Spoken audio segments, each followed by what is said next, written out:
Hüseynov Azad Balarzaoğlu, təqaüdlərlə müəllim. Yol bizim yaralı yerimizdir. Yol mədəniyyət deməkdir. Kəndə yol varsa mədəniyyət var.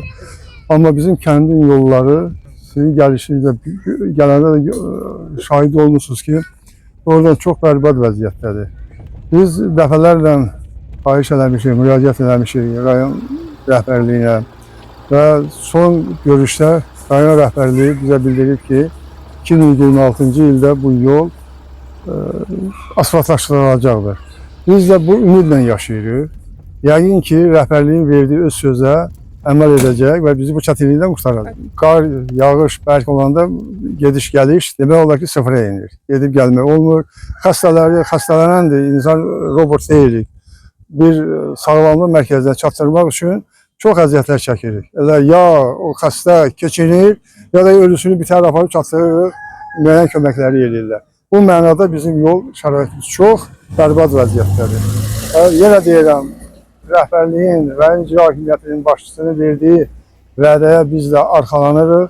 O böyük bir ümidlə gözləyirik ki, bu yolumuz yəqin ki 26-cı ildə problemi həll olunacaqdır və biz buna əminik. Dövlət Hüseynov, yolumuz barədə xahiş edirəm, yolumuz bərbad gündədir.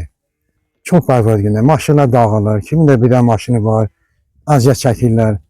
Bizdə də bir dənə Talib müəllimə xahişim, özüm getmişəm onun qəbulünə. Marşrut işləmişəm. Marşrutda kənd uşağıdır, gündə bir dəfə gedib gəlir. O, məsələn, yollar yaxşı olsa gündə 3 dəfə gedib gəlir. İşləyən də olar da, birdən şəhərdə işləyən olar, gedib gəlir. Tələbələr var şəhərdə, əziyyət çəkirlər, yol barədə. Maşın dağılır. Xahiş edirəm, bu yolu işıqlandırasınız. Bizdə indi bu Osagizə mərkəzində bura 3 kilometrdir məktəbi. Mərkəz buradır. Amma burada bu ki maşınlar dağılır. Yollar çox arvadır. Aynen Talib müəllim bizə keçən il iclasda söz verdik və sizin yolunuz buna düşür. Asfalta falan düşür. Bilmirik. Biz gərək bu qışı keçirdək ki bitər. Tamam dağılmasın. Gedib gələn rayonda Astraladan gələn müəllimlər var. Əziyyət çəkirlər. Biri mənim evində qalır, əziyyət çəkir, deyir, mən əziyyət çəkirəm də. Xahiş edirəm onu inşallah bizə köməklik alsın.